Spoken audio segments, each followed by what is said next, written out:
Welcome to the Incubator interview. We have JP Baric.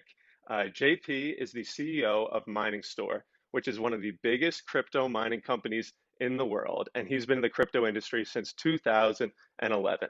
And if his face looks familiar, it's because he's gone viral on TikTok. And did I mention he's only 23 years old? How's it going, JP? Oh well, man. How you doing? I'm doing pretty good. I'm doing pretty good.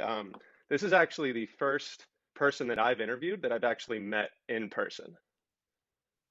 Nice. We briefly met in Miami. I enjoyed it. It was quick, but It was yeah. it was quick, but yeah, it was a good time. How was your time in Miami? It seemed pretty lit. Yeah, it was so fun, dude. Like every night just hanging out with people, having a great time, 3, 4 in the morning, and then getting back and trying to get ready for work at like 5, 10 o'clock, 11 o'clock was Hmm. challenged, but it Yeah, was enjoyable. Made a lot of great connections, and then went over to Dubai afterwards, which was insane. I've never been there before, so it's like a whole other world. the Dubai trip looked electric. We'll get into that. Now, for everybody watching, um, tell us how did you get into mining, and rewind and let us know, how did JP get into Bitcoin mining and mining in crypto as a whole? Sure. So I got into mining when I was a freshman in high school. So I found out about Bitcoin. I was reading a TechCrunch article and I was like, wow, this technology is going to change the world. I think this is a huge opportunity. And I was like selling computers on Craigslist. So I would take these computers, I'd build them, and I would just sell them to people that wanted to buy them, a couple $100. And with that computer knowledge, I was like, okay, I can get into mining. So went on eBay, bought a couple of graphics cards, and that was like right before the price of graphics cards started going up because Litecoin was a big mining. You could mine Litecoin back then and Dogecoin. So it was like mining Litecoin and Dogecoin, and ended up building a almost like a small, what is it called? Like a small milk crate, and you put it in these graphics cards in the milk crate. You run them, and like you put a fan next to it. It's just cooling these machines, running this graphics card in my basement. And then I had to like install another power outlet, and then plugged in another machine, bought more graphics cards. So I had like 10 graphics cards at that point. And I was like making money, paying my power bill like every month to my parents. And then I was like, I can do this at scale. So I went, raised like $100,000 from family and friends, and ended up putting in like 15K myself. So at like 16, 15 years old, was like, okay, let me invest in a mining business. Ended up buying 300 of the Wait, R9 so 390 you're graphics you're cards. you're 15 or 16 years old and you start raising $100,000 of capital? Yeah, I mean, it was a challenge. Like I've never raised money before, so I was like, okay, what do I need to do? Well, first you make an Excel spreadsheet of like how much money you're gonna make back.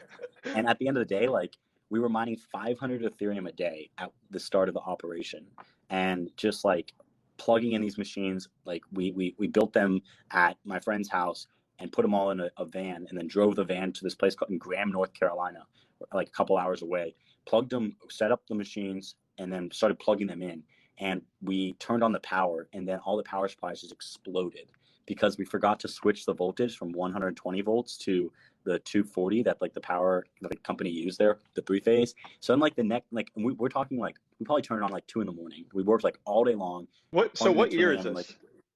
this is like 2016. 2016. Okay. Yeah, and plugged them all in, turn them on, they explode, and then like fuck. So we would go to bed like 3 a.m. I have like a maybe 4 a.m. I have a rugby tournament like the next day. So like I sleep for 3 hours, drive to Charlotte, go to play rugby, and like do so bad in my first game. So I was like so sleep deprived, like dropping the ball, and you can't drop the ball in rugby. And like anyway, and then the next day, like after the event, like I was driving around to Charlotte, every single Best Buy, like how many power supplies do you have? I want to buy all of them. We just went and bought all the power supplies, went back, plugged them all in, started working on the mine. And this was in high school. So like I would finish my classes after school, and I would like drive an hour and a half, work on the facility, sometimes sleep there, and then like wake up in the morning and drive back to So, school for so you're class. going to like phys ed class, and then you're driving an hour and a half away to a $100,000 mining facility. Exactly. And we were actually co-locating with Bitcoin Mining Shop, their BTCS ticker, and they were like one of the first crypto co-location companies in the US. And they had, hundreds, if not thousands of ASICs there, old ASICs that don't even make sense to run anymore. But it was a crazy experience. And then from there, we started selling on Shopify and started selling these mining equipment. And then, with that, it kind of took off. And then the business has been self-funded, hired people, grew it to where we are today at like 24 employees, and just keep on scaling. So even before this, you were selling these computers, and you've always had this entrepreneurial mindset. Um, were you doing anything before that? Like, what was before the computers? Did you have a lemonade stand? I did kind of, not a lemonade stand per se. I actually had a robotics camp. So I was like, I was right around that like eighth grade to freshman year of high school. I won this. Was on a robotics team called First Lego League, is like the organization, and we won the North Carolina state tournament, and like we couldn't go to the nationals because our team didn't have enough money. And so I was like really sad about that. I was like, damn, I really wanted to go to this big tournament. We got first place, like we got the opportunity to go, and we just couldn't make it happen. So I was like, you know what, how am I going to make money, because I don't want this to happen again. So I went, and my friend and I, his name is Zach, we like decided like, okay, what are we going to do? And we ended up saying, let's make a Lego robotics camp. So we had like 10 kids come to his basement and like post it online, like advertise on like Facebook and the Facebook mom groups and stuff, and got 10 kids to come. We were making $15 an hour per kid. And I was like, okay, I'm making $150 an hour. You know, I was, I guess, coming out like 13, 14 years old, like eighth grade, whatever that is, and making $150 an hour for just a week. So I made like $1,500. I was like, wow, this is huge. And then the next year, my freshman year of high school, I had a camp, and I moved into an actual building location. I hired people, I got insurance, and, you know, kind of did the real deal. And I think that week we did like maybe 50 or 60 camp participants. So that's how I got my crypto money in the beginning, which is running these robotics camps. So you were hustling, you know, out of the womb. You were teaching. Out of the So womb. when you were teaching these like robotics camps, and you're like in eighth grade or whatever it is, are you pitching to like parents like, hey, I can teach your kid about robotics? Like, how did that Yeah, conversation go? we were like, we made like flyers and stuff, and I was like, we won, you know, we're the best in the North Carolina, you pay Yeah. us to come teach your kids. And we were teaching like kids anywhere from like 6 years old to like 13, 14. So like kids that were just barely our age. And so we're just teaching them how to like build robots, how to program them. And that's when it started, you know, kicking off, and when we started making money, and when I realized like, oh, you can build a business, you can scale your time. And yeah, we're super excited to just like Uh, be that entrepreneur. My dad, when I was like young, he like took me around, and he was like, yo, if you want to go to summer camp, you got to pay for half of it. And that was our deal. So like I started selling strawberries. Like that was my very first thing I ever did. It was like maybe seventh or sixth grade, like, hey, go sell strawberries, knock on the door. And I remember like the first three doors, they were like, no, like we don't want your strawberries, like it's stupid. And I mhm. was like, I started crying. I was like, no, like how is this like possible? Like no one's gonna buy my strawberries. Like it's so sad. And then the next person I knocked on, they were like, yeah, we'll pay you. So like I got their name and information, you know, got money, and then went and picked the strawberries. And I found like, you know, I don't know, 4 or 5 people, picked the strawberries and then sold them. Like that was the very first business I ever did. But at the end of the day, it's like you have to be willing to fail. You have to be willing to step outside your comfort zone and just take a risk and figure out Mhm. how you can provide value to your, you know, to your community. So you were selling strawberries, you were teaching robotics classes, you were selling computers. So these three different things, you know, you're learning the ins and outs of these different industries. Now, how did those really prepare you to catapult into this mining industry? Well, I think it gave me the confidence to understand that, okay, you can make a business, you can grow it. Here's how to make an LLC. You know, here's how to talk to investors. You know, here's how to build that type of relationship. Here's how to service customers. And then after that, you know, MiningStore was just a Shopify store at the end of the day. And it got to the point where it got real, where you know, wasn't living at home anymore, but I was in college, a freshman in college, and a senior in high school. And I would sometimes come to my house, and in my basement, and we basically turned it into like a Bitcoin mining shop. So like we were doing like, I think we did $1 million in sales in like 1 or 2 months. This is like right in 2017, and all of my friends are down there like building mining machines for me. Like literally, like we ended up.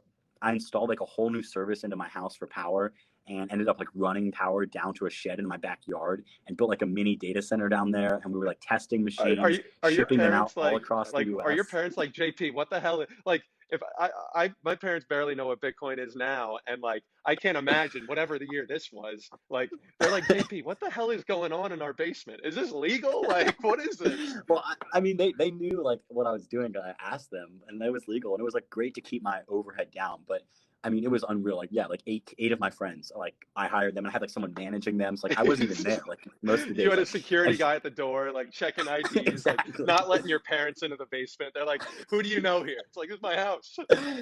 I have to find some old videos of it. We had like power. We had like extension cords like on the top of like on the ceiling, like running across like the ceiling, like to different spots, like testing stations. But it was crazy, and it was just a Shopify store. And then after that, we moved to an office, and I signed a warehouse lease and grew the company. And now we built over 13 facilities and all across the US. And now we're running, 4 or 5 different client facilities. And we're talking about, I just got off a call today, and we're discussing how we put together a $300 million loan and credit facility and get, 30 to 40 million in equity to go ahead and build a gigawatt of power. So that is 1 megawatt's 1,000 homes. So a gigawatt of power is maybe 10 million homes worth of power that we're trying to deploy into Bitcoin mining over the next 2 years. So it's just insane how fast you can scale. I saw a picture on my phone that came up. It's like 4 years ago you were doing this. Like 4 years ago I was building and had my friends building these like mining rig cases for me. And now, today we're talking about buying power plants, buying wind farms, and raising hundreds of millions of dollars to do this. So it's insane what you can do if you just spend the time and energy to like build on a compounding system, especially in working in Bitcoin. It helps.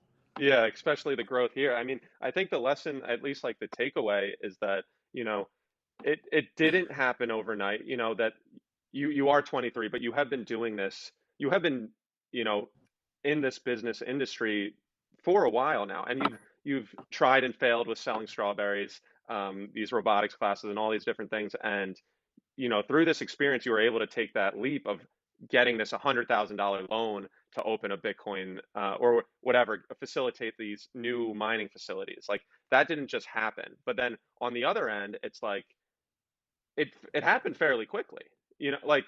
Like you said, you see these photos about 4 years ago, and it was you in this whatever the shop was, and now you're trying to do this gigawatt of power, and like how did you get from there to there? Like the growth there is crazy. So it's like it's if you're setting your mind to it, then the growth is there, but you have to commit to it. Exactly. Have to commit to working on compounding problems that are going to give you returns outside of just that hour that you're working. And I do have a cookout shirt for someone who asked. Now, so what made you get in? So what was like the main reason where you're like, okay, crypto, Bitcoin, Ethereum, this is the future? So for me, I read about Bitcoin on TechCrunch, and I didn't end up buying it the first time I read about it because I couldn't get it. I was too young, basically. You had to be 18 to go to Mt. Gox and buy it. So that was when it was like not even, I think before, like right around before it hit $1,000, like before that's like before it, like when it hit $100, and I was like, oh my God, Bitcoin, like this money is not backed by government, and it's the money for the internet. That's what like made it interesting to me. And I was kind of identifying as like a libertarian. I'm like, this is like I believe in like financial freedom, and I think I want to do something that enables people to have their money work for them.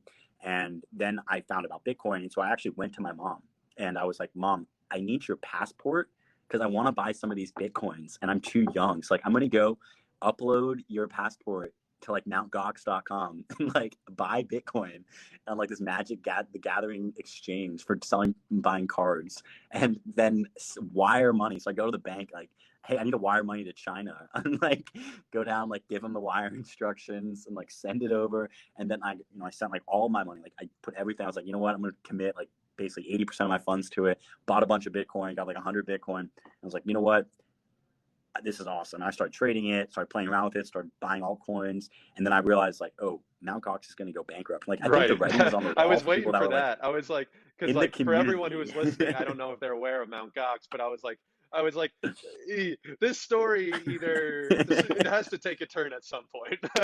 Exactly. So like, I just knew like on the kind of the writing was on the wall when people started having like issues, and I was like, okay, I need to get my money out. So I withdrew everything, and then just put it on cold storage and started trading like on other exchanges. And yeah, it was a crazy time. Even in high school, I would sit in class and like I started getting all my friends into Bitcoin and like telling them about crypto. And like even my high school teachers knew like, oh, JP's into Bitcoin. And now the joke is like we should have listened to JP and bought some Bitcoin. And like we had like a little mini reunion. But anyway, like we would be trading and actually like pumping coins in high school. Like we would buy coins and like go on Twitter and like tweet about them and be like, hey, check this out coin. And I actually was like, yeah, running a pump and dump group back in the day in high school. Like it was bad, but I mean at the same time it was super fun. I remember like one time just like walking down before dinner, I was like, yo, I just made $14,000 trading crypto in like 10 minutes. Like this is unreal. So it And was then a crazy your time. parents are And like, then "All I right, we're focused on having mining. chicken parm for dinner. Like, take a seat. Like, Exactly. relax, JP. I don't know what you're doing over there." running this camp downstairs, whatever the hell is going on. Now, Yeah. so you have this whole facility going, and at what point um, you then went to college, and then at what point were you like, or did you reach this point where you're like, I don't need to go to school anymore. This can be a business. Yeah, so I did reach that point, and I was going to college. We had the mine up in Oregon at that point, so we were like paying people to run the Oregon mine, and we were just co-locating the machines there. And I was in college. I had a co-founder of the company still. Freshman year, he didn't go to school, and I did go into school, so I wasn't able to commit as much time to it. And I was actually programming a product called Steampool, and Steampool was for gamers to use their graphics cards, and we'd pay them out in PayPal, and we'd mine other cryptocurrencies, and had like a really nice interface. You type your email in, and you don't have to do anything. So like I was a computer science major in school, and I had some computer science background. Like my junior and senior year, I was an intern for a company called Dude Solutions in North Carolina, and was programming there and trading crypto. And then freshman year of college, which was right into 2017 for me, I was like, okay, crypto's here to stay. I think that for me, the moment was when I was like sitting in my underwear, like at my screen on my computer, and like I made a graphics card flip. And I think I made like 40 or 50 grand on a graphics card flip, just buying a bunch of graphics cards. Like, and I wouldn't take any risks. So that's the thing that people like need to understand is we wouldn't buy product. We would just go and sell things that we knew we could get. So like we would go to Newegg and be like, what's your inventory? And they would be like, give us their inventory. And then we would go to online, and we would promote that we have these products and mark it up by on a graphics card maybe $50. And so if you're selling 100 pieces at $50 a piece, you're making $5,000. And so I was sitting there and I flipped some graphics cards for 40, made 40K in profit, and I was like, shit, I don't need to go to school anymore. I'm done. It's like You're like, I just like stopped. nice. And that's like the arbitrage now. And so let's get into kind of about mining itself and the business of mining. So you just kind of explained basically pricing arbitrage from these graphics cards. You buy it one place, you sell it another place. Can you elaborate on, the business of Bitcoin? Sure. The business of Bitcoin mining Bitcoin or mining. Bitcoin. Let's do Bitcoin, the business of Bitcoin mining. Sure. So the business of Bitcoin mining is putting computers to work for you. And what I was doing at that age was I was helping other people get into this space, consulting with them, showing them how to build these mining rigs, working on building the mining rigs out. And so I had a warehouse, and we would fabricate the machines for other people, take the graphics cards, program them, flash them, put out the motherboards, build the power supplies. And so for me, the business was putting computers to work for people, running them, maintaining them. But then most of my business was coming from one-time sales. So we would just sell the hardware, which was great, but it wasn't sustainable, and it didn't let me hire people effectively. So like when you're running a business, if you don't have that sustainable cash flow, it's really hard to bring on additional expenses because then you're relying on like one-time sales. And in a bull market, everything goes crazy. There's so much money everywhere. But in a bear market, I mean, from 2017 to 2021, where we are today, it can be hard. Like I had to lay off almost all of my staff at one point where it was just like me and one other person working on the business. And I've had to go to do that because I haven't taken any capital, and I haven't taken any outside equity capital, just been debt financing and growing the company, to date, without any VCs. And so by doing that, I've been able to own more ownership, but I haven't, I haven't been able to I wasn't able to spend money like a traditional VC backed company. So Hmm. for Bitcoin mining, the business is putting computers to work for you and building and using energy that's cheap and that's stranded. So now we're working, with stranded energy at solar farms and wind farms, or stranded energy at natural gas plants that are flaring gas, stuff like that. So you're putting the mine, or putting energy to work, and then that's effectively working for you. Now, from the business side, so could you explain to everybody listening, just like explain like 5 years old, what Bitcoin mining is and how you actually make money on it? Sure. So Bitcoin miners secure the network, or miners in general secure the network through something called proof of work. And the work is using the energy and submitting shares to a mining pool. And so Bitcoin miners all run at different speeds, and miners in general run at different speeds. And those speeds determine how fast you can run through a math calculation. So that math calculation is called a hash. And they submit that hash. You can think like a big math puzzle. They submit that puzzle to the network, and then they get paid in return for securing the network. So we submit it to a pool.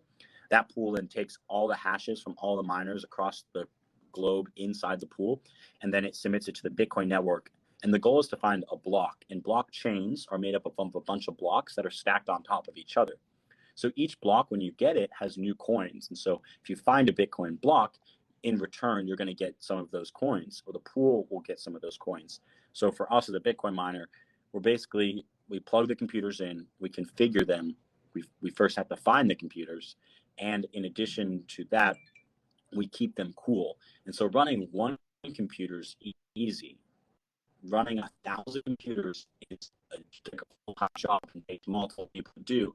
Because each computer needs to be cool. It needs to basically that. Right.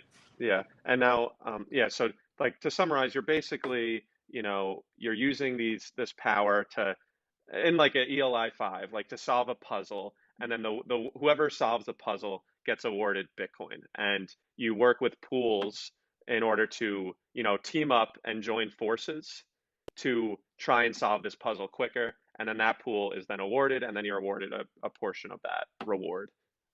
You're Now, exactly right. now you touched on the scale, right? Because running one is easy, running many is hard. What are some of the economies of scale for Bitcoin mining? Like how you're able to make it more profitable than if I was running a Bitcoin miner in my basement? So the biggest thing with scale is that you have cheaper energy. So energy is about 80% of a miner's cost for running mining facilities. And when we go to negotiate these contracts with the energy providers, since we're able to provide consumption for consistently 24/7, that allows them to understand the demand of the power we're going to use. So they can give us a cheaper price than a consumer where you don't know when they're going to turn on their microwave on. You don't know when plug in all the Christmas lights.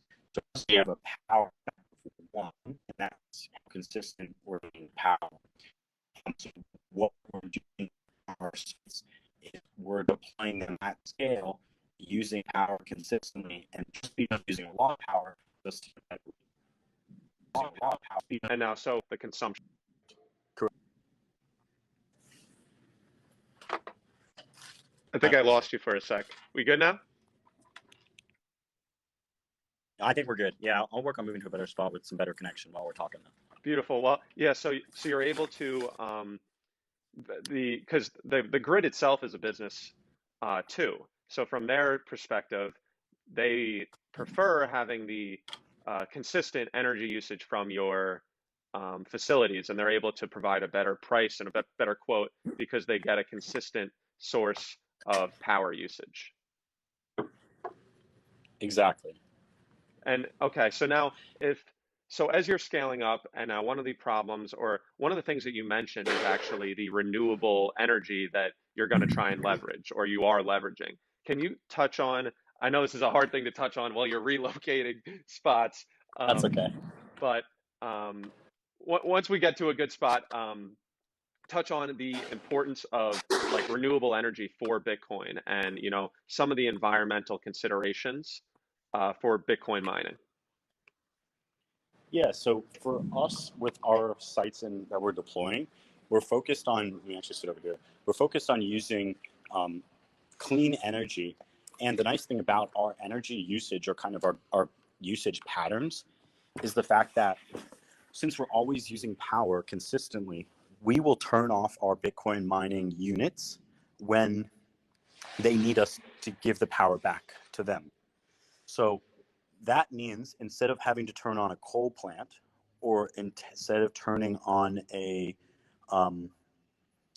natural gas plant, they can actually tell us, hey, turn off your Bitcoin mining facility. And then they don't need to turn on that old generation. Because the problem with renewable energy is something called the duck curve.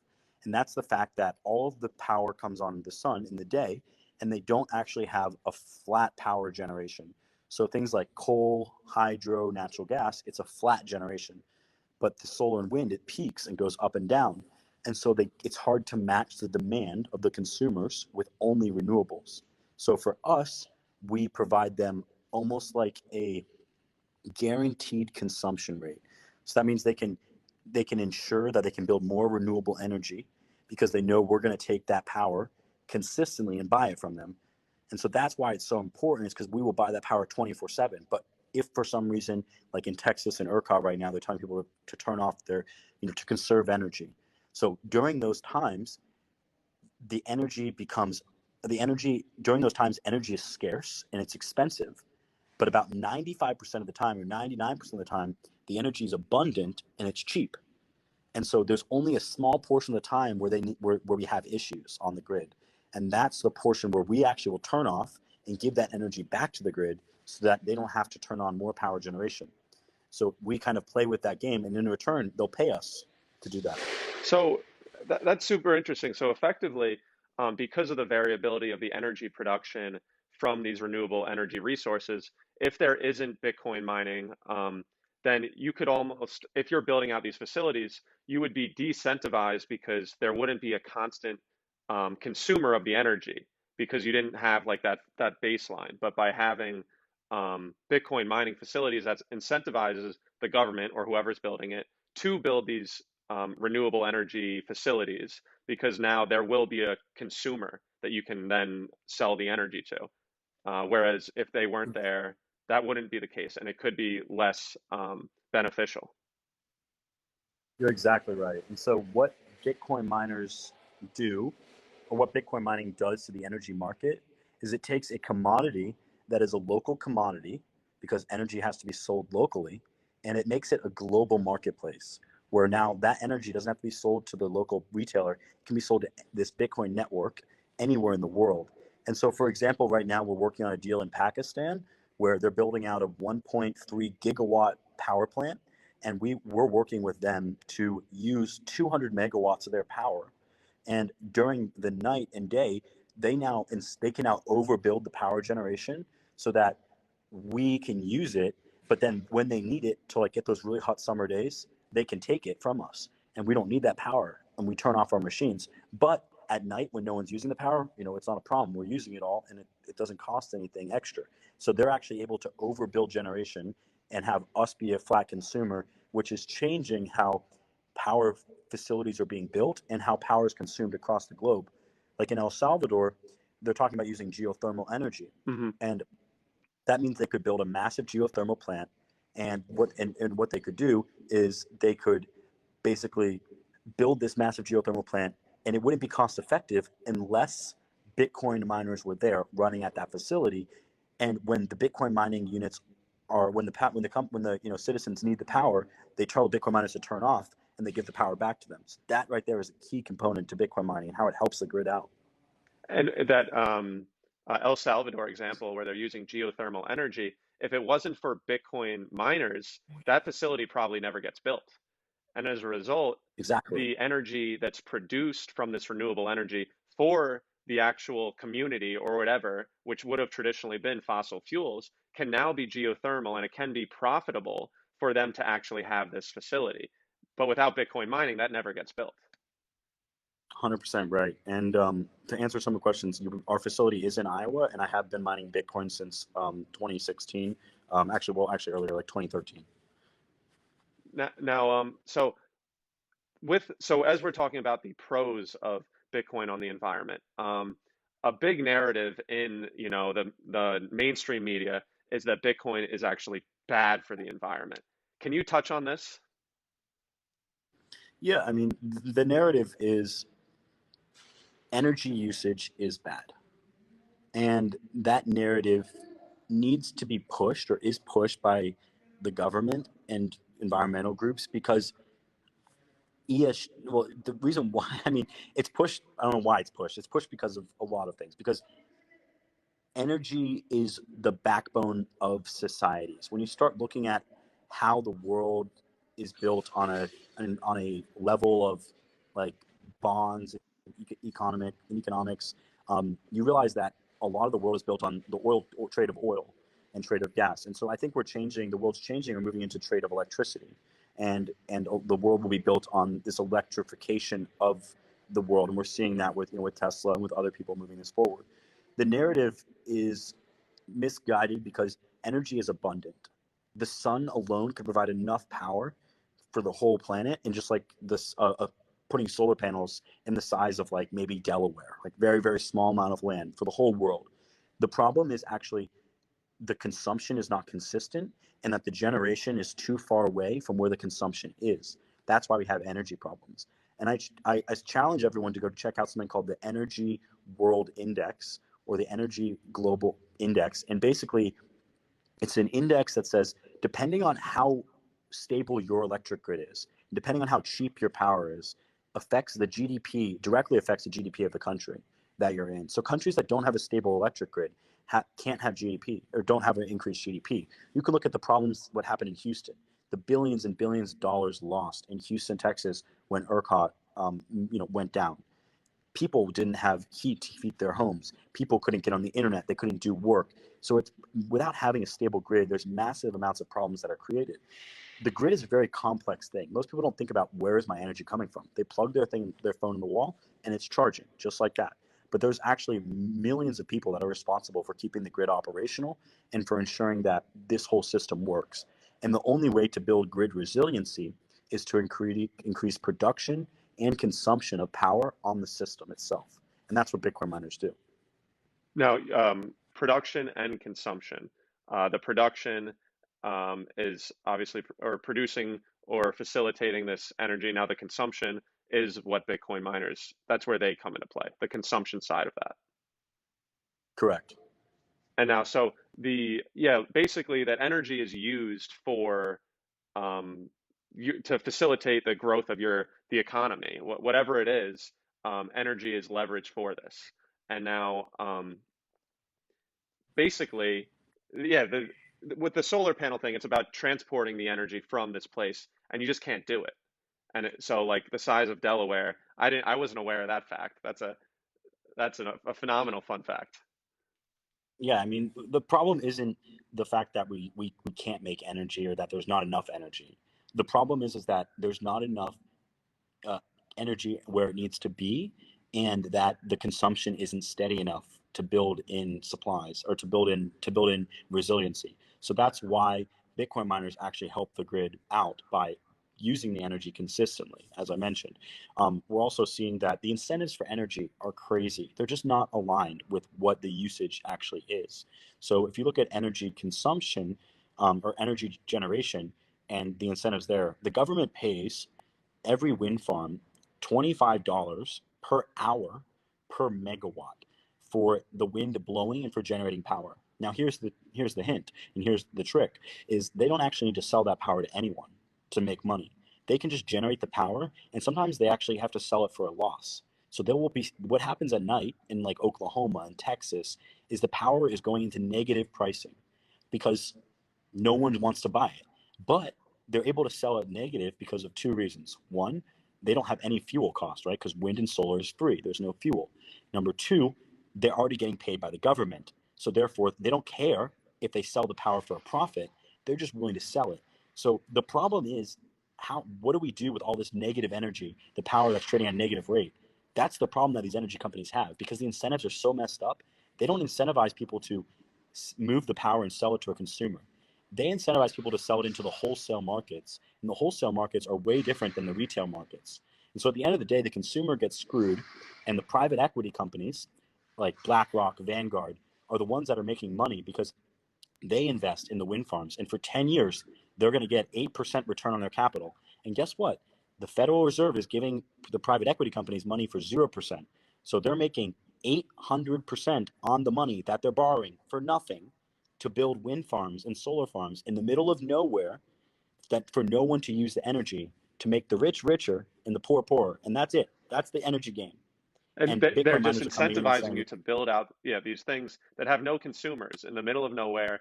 And the second Bitcoin starts actually leveraging this energy, now we go into, you read these articles, Bitcoin uses more energy than Argentina or whatever it is. And they make these nuanced things just headlines and clickbait. And now, so I'm obviously, I mean, if you follow this page, you're aware that I'm pro Bitcoin. So there's no surprise that I'm loving what JP's saying. Now, when media people come to you and they ask you these questions, and they get these answers. Why am I not reading about this in the media? Because it doesn't push the narrative at the end of the day, right? It's who you like. It's complicated, really. People don't understand where the energy is coming from, as I mentioned.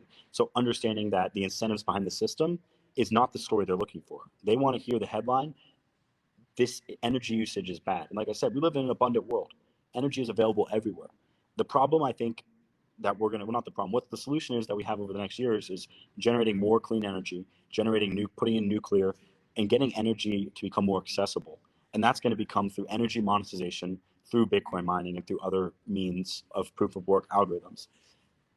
The matter of fact is that this narrative of Bitcoin mining is bad for the environment, it wasn't around as much until 3 or 4 months ago.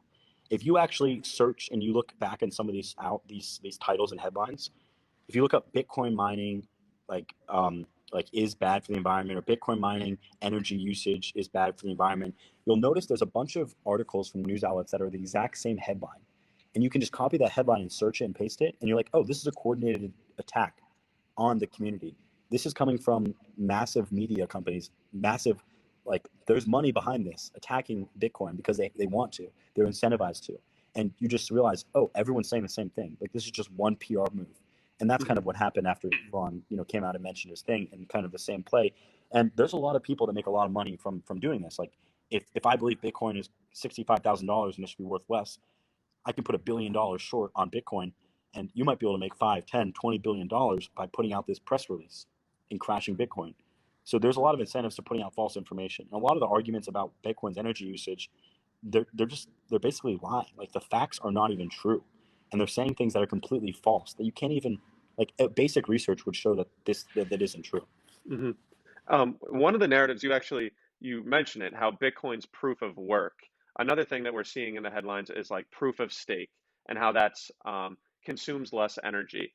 Could you speak on proof of work versus proof of stake from what it means for Bitcoin going forward as these proof of stake coins become more and more used and accepted?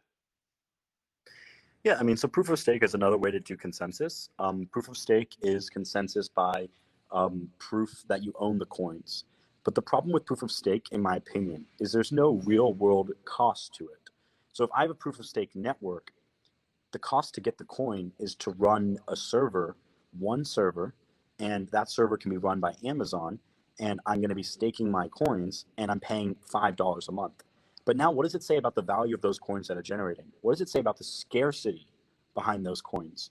When you buy a Bitcoin, you're basically buying, in my view, a percentage of the energy usage on that Bitcoin at that time. So every Bitcoin block takes a certain amount of energy to unlock. And as Bitcoin is matured, it requires more and more energy. And so that energy has real capital behind it. So that's a real cost to that energy to generate that Bitcoin, which is now making it a scarce asset. So the reason why Bitcoin has value is because it is hard to get.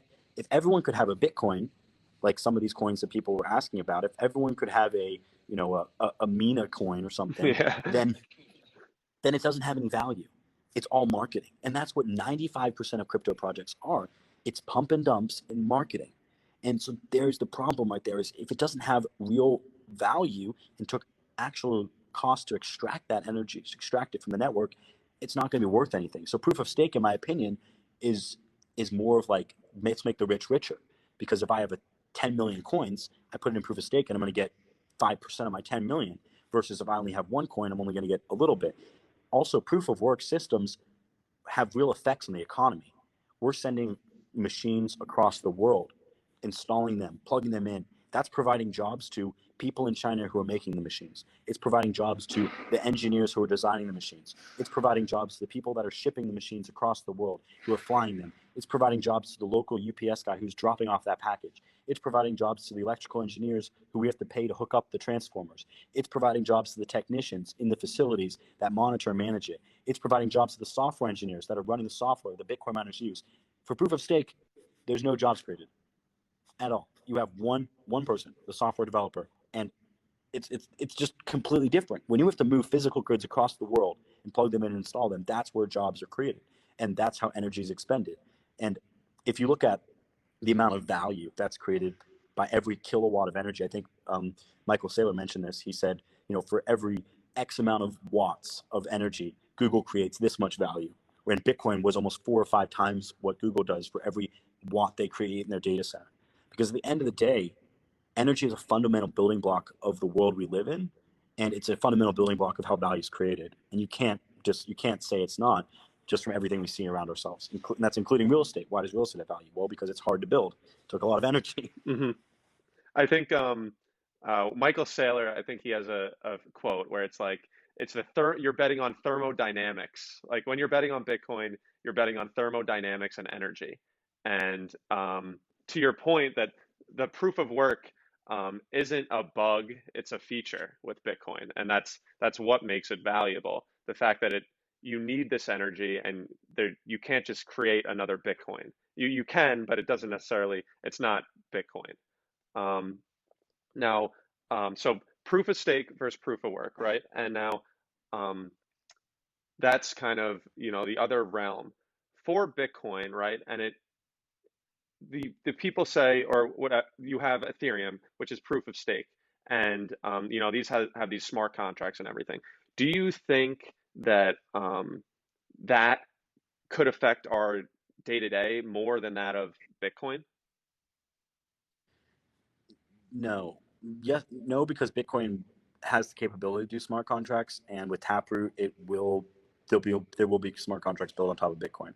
Because you mentioned the real world usage of Bitcoin, the energy required to run Bitcoin, and that's why it has value. I view Bitcoin as almost like an ocean of value, and on top of that ocean, you have transactions moving on shipping containers. And on top of the shipping containers is layer one. And for people that aren't familiar, layer one is a scaling solution. And so in the layer one, you can build side chains. So each side chain is a crypto container on that shipping boat, moving value across this ocean, this endless ocean of value. And people can now build in these shipping containers, and that's where the smart contracts play. So because Bitcoin takes longer to develop, we always knew that you could do NFTs on Bitcoin. There's something called colored coins. They were out before even Ethereum was around, where the first NFTs, where you could color your Bitcoin and say, this Bitcoin is now this, and it's now this piece of art. That existed. Like I said, the reason why Ethereum has done so well is because they were implemented it faster than Bitcoin, because Bitcoin takes years to make changes because it's the slowest protocol. So that's why I think Bitcoin will still scale well and will still grow, and people will continue to use it and build on top of it, because it has the best staying power, and it will be adopted. It will be adopted by nations and states and everyone in the world. Other coins, they're faster, but speed isn't necessarily the problem when you can settle something's off chain and then settle on chain when you need to get security. So you mentioned Taproot and smart contracts. Do you think that the speed is less critical just because Bitcoin has this network effect where it has governments, institutions coming into play? Exactly. And you only need to, so like 6 confirmations on Bitcoin takes 60 minutes. And that's considered secure, where your transaction's never going to go away. But to get the same level of energy usage on other chains like Ethereum, it might take 3 hours. On I think like Litecoin, it was like 7 hours. On coins like XRP, it's like 5 days. So the same amount of energy usage for a bad actor to go back and do it, and XRP was probably the wrong token. But you get my point, is the fact Hmm. that the amount of energy to secure that transaction is fundamental to the security of the network. Now, getting into mining, or so MiningStore specifically, or people who are trying to actually get into mining. So we were just touching on the future of Bitcoin and proof of work versus proof of stake. Now we've seen at least the progression that you've had as from mining in your basement to much more now. Now, if I wanted to go and start mining tomorrow, what would you suggest as the first step? So the first step is to acquire a mining device. So that's either an ASIC or a GPU, and those can be bought on eBay. They can be bought, through their MiningStore. You can buy them in China, like if you're online on Alibaba. But basically, you have to get a device to be a miner. Like, you can't mine with your hand. It would take years to do. So once you have that device, you plug it into the wall and you have it, you set it up, and you start getting paid every single day or every single hour from doing the work that your ASICs use. That's what I would suggest. Hash rate contracts are becoming better. You can buy like part of the hash rate, but the thing is, you don't actually physically own the unit, so you don't own the value appreciation of that equipment, and that's a huge portion of mining and some of the returns you're going to get. The appreciation on the actual equipment itself, that you can actually Correct. flip almost. Correct. Flip, buy, sell. It just has resale value at the end of the day. Even machines bought in 2017 for $4,000 are still selling for 400. 4 years later. If somebody's so part of getting this hardware, I guess, is deciding what type of hardware you want to get. Do you want to touch on the difference between ASIC and GPU mining, and if somebody's trying to make the decision on which one to choose? Sure. So ASIC machines are used to mine cryptocurrency, and ASIC stands for Application Specific Integrated Circuit, which means it only can do one thing because it's an application specific circuit. And that one thing is mining a coin. So that machine literally can't do anything else. Like, it can mine Bitcoin, and that's all. There's ones that can mine Ethereum, and that's all. They can mine Dash, and that's all. So that's literally all it can do. Then you have a GPU, which can do a wide range of activities. You can play video games. You can you do other things with the GPU. You can launch your screen real well. You can watch videos, but you can also mine crypto. So that's the biggest difference, is like, how much can this computer do? And so for coins that have ASIC machines mining on them, you can't compete with a graphics card, because an ASIC is, I would say, 10, not more than 10, like 100 times more efficient than a graphics card, because it's specifically made to just run this one math calculation. Hmm. And on the ASICs, that's part of why Bitcoin is so secure, is because you can't repurpose this hardware to mine another product. Whereas if you're mining something with GPU miners, you could tank the price or whatever it is and then go mine something else. Whereas if you have Bitcoin ASIC miners, you can't repurpose that hardware. You're kind of so you're not in, there's no incentive, no reason for you to go against the network. Whereas if you're GPU mining, then you could just go to the next thing. Exactly, and there's a lot of things. There's a lot of speculative GPU mining how that happens, where they will put their GPUs on a coin, mine, do a little pump, sell all their coins, and then crash it. Or they'll put all the GPUs on it. The difficulty will go crazy high, and then they'll take them all off, and the difficulty will be slow and crash, which means the amount of blocks happening is nothing, like very slow, and that means no one's able to do transactions, effectively breaking the network. It, it is crazy what's like there's so many of these products that like, for lack of a better term, shit coins, and you see them all the time on TikTok. I mean, you're getting it in your mentions. This is like one of the first times you've done this. So like you're seeing the people trying to peddle things. And just it is amazing just to see like, the comparison to Bitcoin. It's just like, oh my goodness, it's not they're not the same product. Now, are you in Austin, Texas right now? Where are you? I'm in Austin. Yeah, I'm at the Driscoll Hotel here. You're at a hotel? Is that where you're staying or? Yeah, I'm here for till Wednesday of next week, or Wednesday or Thursday. Now, you're in Austin now. Um, Part of this news cycle is that, China's banning miners or Bitcoin miners, and then they're going to Austin, Texas. Um, are you located at all in Austin, Texas? And what do you think the recent news and the news about Texas and everything incentivizing miners? Could you touch on that?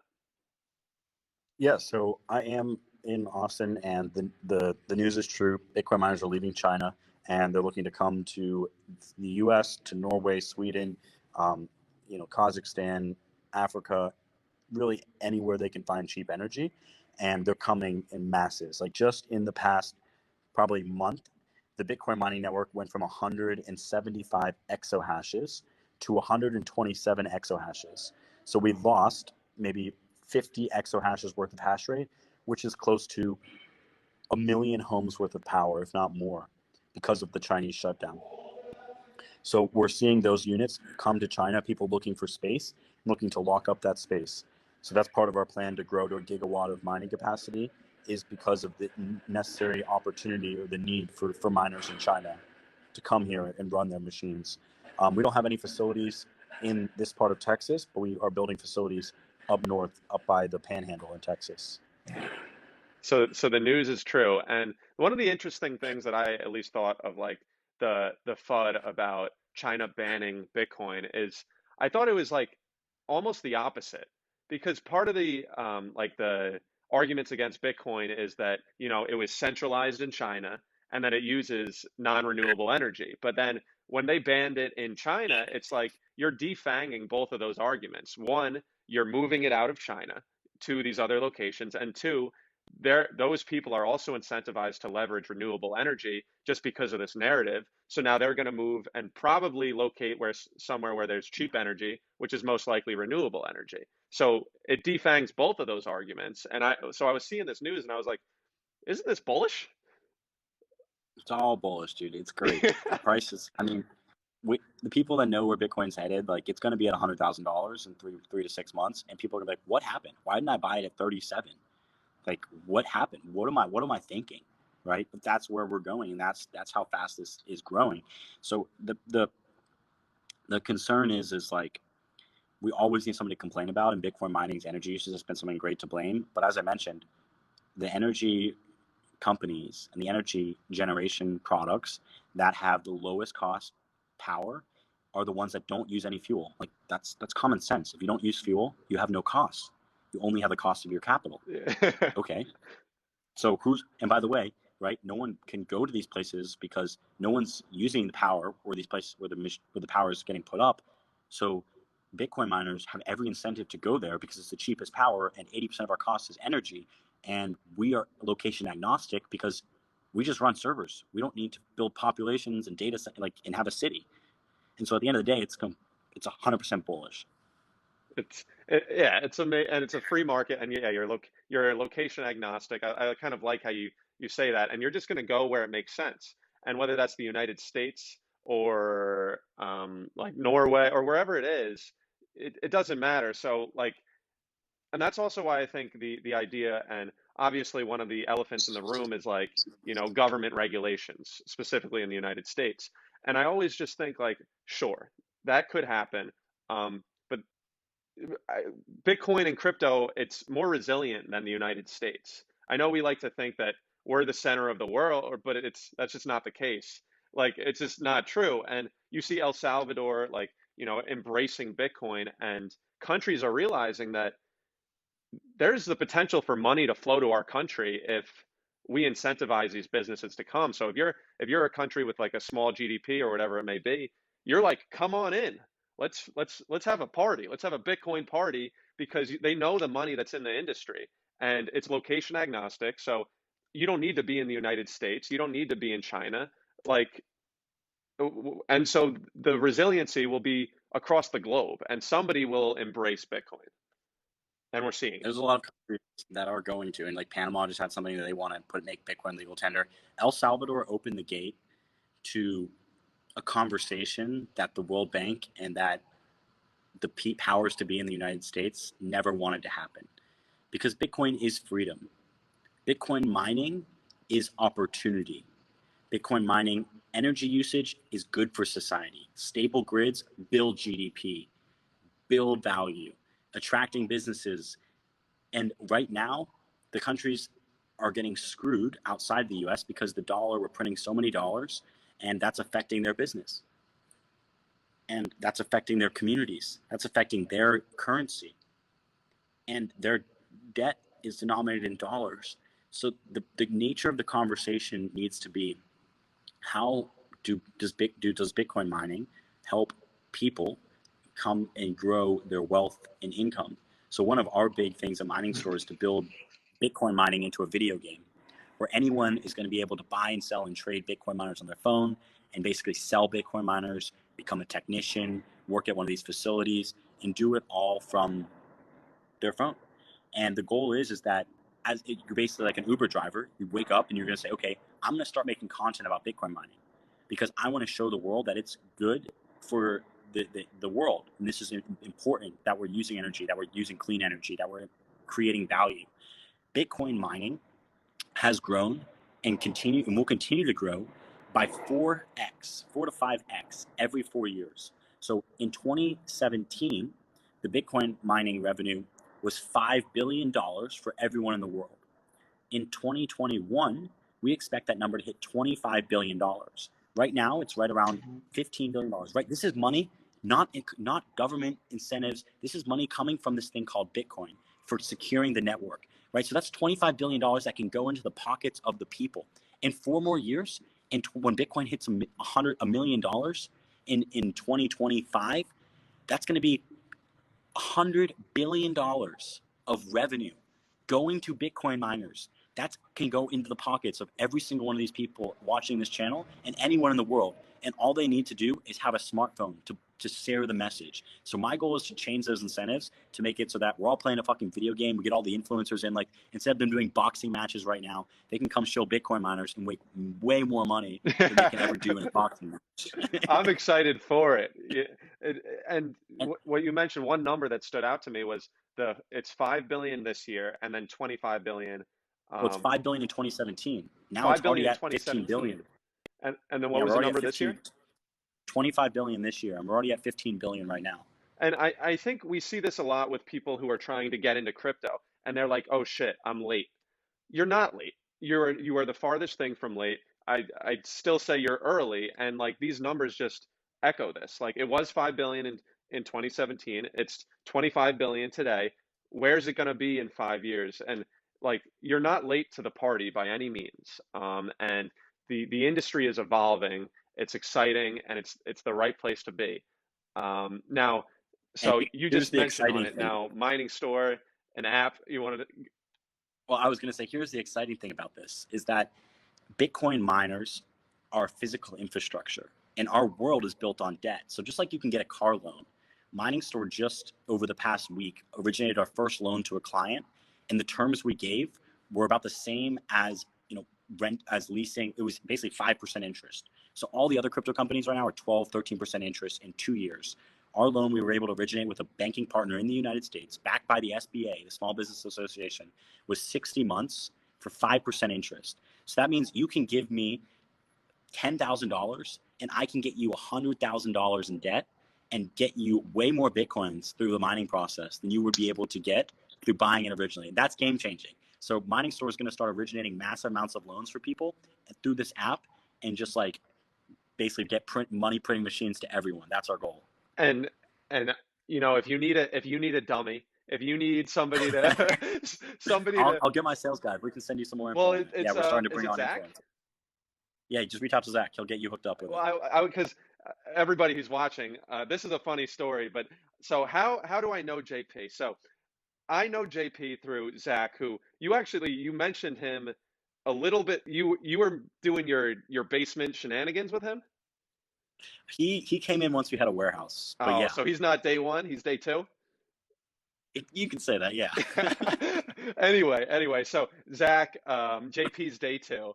I'm not going to tell him you said that, but so Zach, so I'm in Austin, Texas, and we had a late night, and I was drinking whatever, and I go to like a halal truck stand. I don't know if I told you this story, but so I go to a halal truck, and it's me and my buddies, and we're drinking, we're talking, as you can imagine, and my one buddy, he's chirping up a storm and he's like, "Oh, you're talking about crypto? You got to talk to my boy Austin."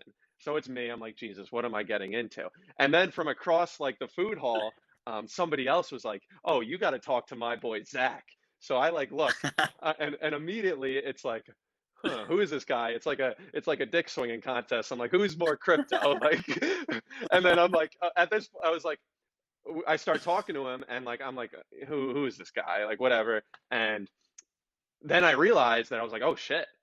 And then we start talking, and then like, oh wow, like, this guy's so much more legit than me. I got to talk to him. And it was like all at like at 2 a.m. in the morning, getting a halal truck, which was phenomenal in Austin, Texas. And I was like, this is great. This is Bitcoin. I love it. That's so true. And that's how we, met and reconnected. And if you guys, Baker, if you're interested, hit us up at sales@miningstore.com, or just check out the website, miningstore.com, and we can help you guys with getting into the space.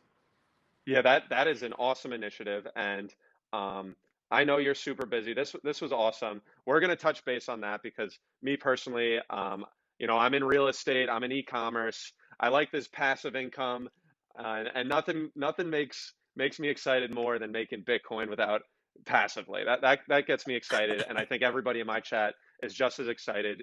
Hearing you speak about Bitcoin, having somebody on, who's in the age bracket of a lot of the viewers and is so knowledgeable on this space, in a place like TikTok where there is a lot of misinformation and a lot of pushing of products that will not be around here. 95% of them will not be around here. So just hearing your words and like explaining about energy and everything, I think everybody who is listening, including myself, got a lot smarter today. And I want to thank you for that. Thank you for hopping on here today. Is there anything else that you want to plug? I know we got your app coming out, which I'm excited about. Not really, man. Just keep learning about Bitcoin. Feel free to follow, watch the videos we put out. If you guys want, message me. My team will get back to you if you have any questions. If you want to work on partnerships, and we're happy to. We're always looking for engineers to come in and solve hard problems.